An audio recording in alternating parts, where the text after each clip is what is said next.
اور کہا کہ سومناتھ کیا وقت ہمت ہارنے کا نہیں ہے؟ گاؤں میں تمہاری کتنی زمین پڑی ہے، وہ کس دن کام آئے گی؟ تم جب کہو میں زمین کو سودا کروا دوں گا۔ اپنی پتنی کے علاج کے لیے بیٹے بہو پر محتاج رہنے کی تمہیں کوئی ضرورت نہیں ہے۔ اپنے متر کی اس بات سے سومناتھ جی کو بہت حوصلہ ملا اور صحیح قیمت ملنے پر انہوں نے زمین کا سودا کر لیا۔ جس سمے وہ زمین کا سودا کر کے گھر لوٹے تو گھر آ کر انہیں اپنی پتنی کہیں نظر نہیں آئی۔ پھر سومناتھ جی نے اپنی بہو مینا کو آواز لگائی، مینا بہو، پورا گھر چھان لیا لیکن مجھے تمہاری ساس کہیں نظر نہیں آ رہی ہے، کہیں گئی ہے کیا؟ پھر مینا نے کہا، ارے بابو جی ایسا بھی کیا ہو گیا؟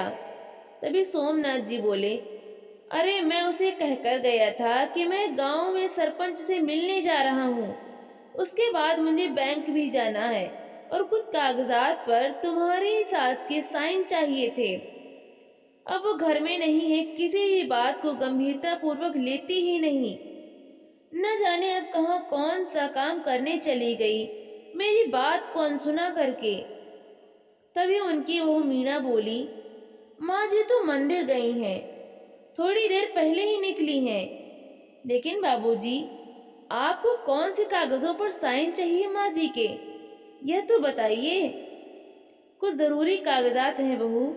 ایسا کہتے ہوئے سومناتھ جی بولے، یہ آشا بھی حد کرتی ہے، اسے معلوم ہے کہ اس کی طبیعت دن بدن بگڑتی جا رہی ہے، لیکن پھر بھی مندر جانا ایک دن بھی نہیں بھولتی۔ اپنے ہاتھوں میں لیے ہوئے بیگ کو اپنے سینے سے چپکاتے ہوئے سومناتھ جی بولے، اگر آج کام نہیں ہوا تو پھر بات اگلے ہفتے تک ٹل جائے گی۔ تبھی مینا کی نظر ان کے بیگ پر گئی اور بولی، ویسے بابو جی آپ نے بتایا نہیں کہ آپ بینک کیوں جا رہے تھے؟ پھر سومناتھ جی بولے، کچھ نہیں بہو، کچھ ضروری کام تھا۔ تبھی دروازے پر کوریئر آیا تو مینا کوریئر لینے چلی گئی، پرنتو سارے کام کرتے ہوئے بھی اس کا دھیان اپنے سسر کے بیگ پر برابر بنا ہوا تھا۔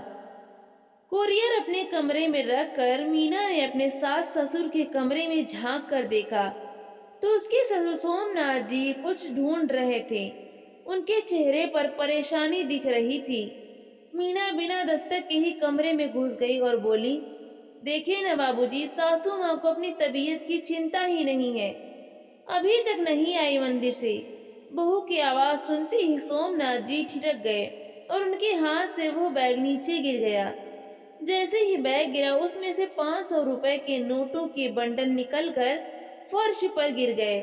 پیسوں کی گڈیاں دیکھتے ہی مینا کی آنکھیں کھلی کی کھلی رہ گئیں۔ اتنے سارے پیسے! مینا کے منہ سے اچانک نکلا اور پھر سامانیہ ہوتی ہوئی بولی، ویسے بابو جی اتنا سارا پیسہ کہاں سے آیا؟ یہ کس کے پیسے ہیں؟ تو سومناتھ جی نے جلدی سے ان پیسوں کو اٹھا کر اپنے بیگ میں ڈالا اور اسے بند کرتے ہوئے بولے، وہ بہو، ہمارے گاؤں والی جو زمین تھی نا، اسی کو بیچنے کے لیے میں سرپنچ کے پاس گیا تھا۔ اب وہ زمین بک گئی ہے تو کچھ پیسے مل گئے ہیں، انہی پیسوں کو جمع کروانے کے لیے مجھے بینک جانا تھا، لیکن الماری کی چابی مجھے کہیں مل نہیں رہی ہے، لگتا ہے تمہاری ساس کے پاس ہوگی۔ ادھر مینا کی آنکھوں میں تو ابھی تک نوٹوں کی گڈیوں کی تصویر ناچ رہی تھی۔ وہ بولی، بابو جی دیکھو نا، ماں جی تو ابھی تک آئی ہی نہیں، اب آپ کب تک اسے ہاتھ میں رکھیں گے؟ ہاں بہو، یہی تو میں نے سوچا تھا کہ ان پیسوں کو ترنت بینک میں جمع کروا دوں گا، کیونکہ اگلے ہفتے آشا کو اسپتال میں بھی تو دکھانا ہے۔ اب تو ڈاکٹر نے بھی کہہ دیا ہے کہ اگر جلدی سے جلد آپریشن نہ کروایا گیا تو معاملہ ہاتھ سے نکل جائے گا۔ تبھی مینا بولی، بابو جی وہ سب تو ٹھیک ہے، لیکن ان پیسوں کو کہاں سنبھال کر رکھیں گے؟ بہو، جب تک آشا نہیں آتی تب تک میں اسی کمرے میں بیٹھا ہوں، اور میں کر بھی کیا سکتا ہوں؟ پھر مینا کہنے لگی، ارے بابو جی آپ مجھ پر اتنا بھی وشواس نہیں کرتے، آپ مجھے دیجئے، یہ پیسے میں الماری میں رکھ دیتی ہوں، اور یدی وشواس نہیں ہے تو الماری کی چابی بھی لا کر آپ کو دے دیتی ہوں۔ پھر سومناتھ جی بولے، ارے نہیں بہو، یہ تم کیسی باتیں کر رہی ہو؟ تم ہماری بہو ہو، تم پر وشواس نہیں کریں گے تو کس پر کریں گے؟ ٹھیک ہے، جب تک آشا نہیں آتی تب تک اسے تم اپنے پاس رکھو۔ اتنا سنتے ہی مینا کے چہرے پر ایسی خوشی آ گئی مانو وہ اسی وقت کا کب سے انتظار کر رہی تھی۔ مسکراتے ہوئے مینا اس بیگ کو لے کر اپنے کمرے میں چلی گئی۔ کمرے میں جاتے ہی سب سے پہلے اس نے پیسوں پر ایک نظر دوڑائی، لیکن اس کی آنکھیں پھٹی کی پھٹی رہ گئیں جب اس نے دیکھا کہ بیگ میں پورے 10 لاکھ روپے تھے۔ تو اپنی چالاکی دکھاتے ہوئے اس نے اس میں سے 2 لاکھ روپیہ نکال کر الگ رکھ دیے اور باقی کے پیسے بیگ میں واپس ڈال کر الماری میں رکھ دیے۔ تھوڑی دیر میں ہی اس کی ساس آشا جی آ گئیں تو مینا بولی، ماں جی اتنا بھی کوئی سمے لگاتا ہے کیا مندر میں؟ ارے نہیں بہو، راستے میں ہی میری سہیلی مل گئی تھی تو حال چال پوچھنے بتانے میں تھوڑا سمے لگ گیا۔ اچھا ایک بات بتاؤ، تمہارے سسر جی آئے ہیں کیا؟ ہاں ماں جی، آپ کو یہ کب سے ڈھونڈ رہے تھے، ابھی باہر نکلے ہیں۔ آپ ایک کام کیجئے، یہ لیجئے میری الماری کی چابی۔ میری الماری میں سسر جی نے اپنا بیگ رکھا ہے، آپ لے جا کر اپنی الماری میں رکھ لیجئے۔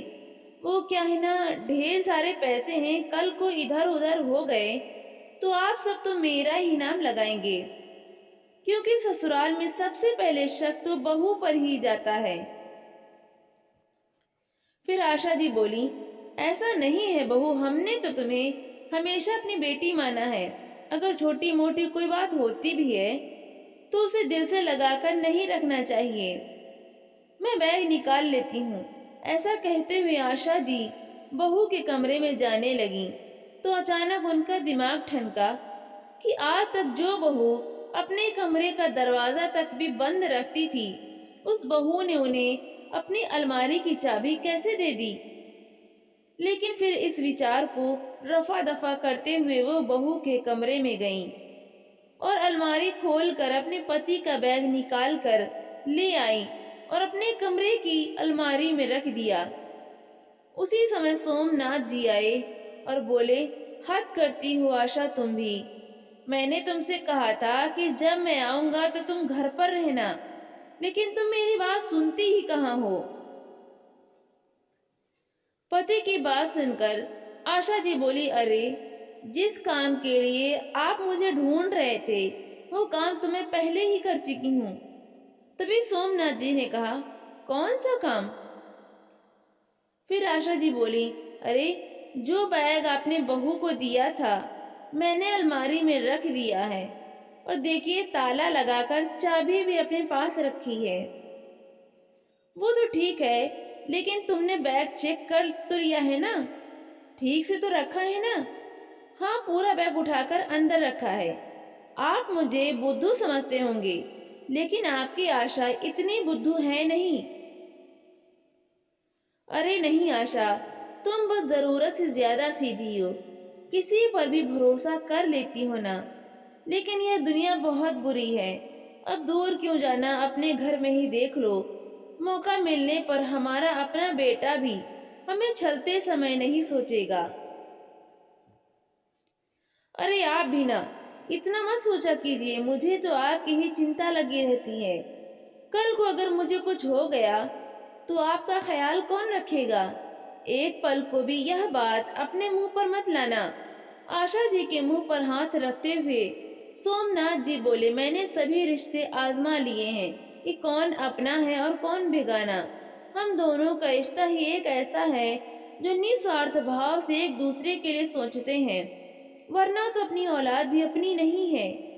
اجی، آپ اپنے بیٹے کے خلاف من میں زہر مت رکھیے، اب وہ شادی شدہ ہے، اس کی پتنی کی ذمہ داری بھی اس پر ہے، اور بہو کی تو آئے دن کوئی نہ کوئی مانگ چلتی رہتی ہے۔ اب وہ اس کے شوق پورے کرے گا یا اپنے ماں باپ کو دیکھے گا؟ اجی چھوڑیے نا ان باتوں کو، میں چائے بناتی ہوں، بیٹھ کر چائے پیتے ہیں۔ دراصل سوم ناتھ جی اپنی پتنی آشا کی بیماری کو لے کر بہت پریشان رہتے تھے، اور آشا جی کی بیماری کا علاج بہت مہنگا تھا،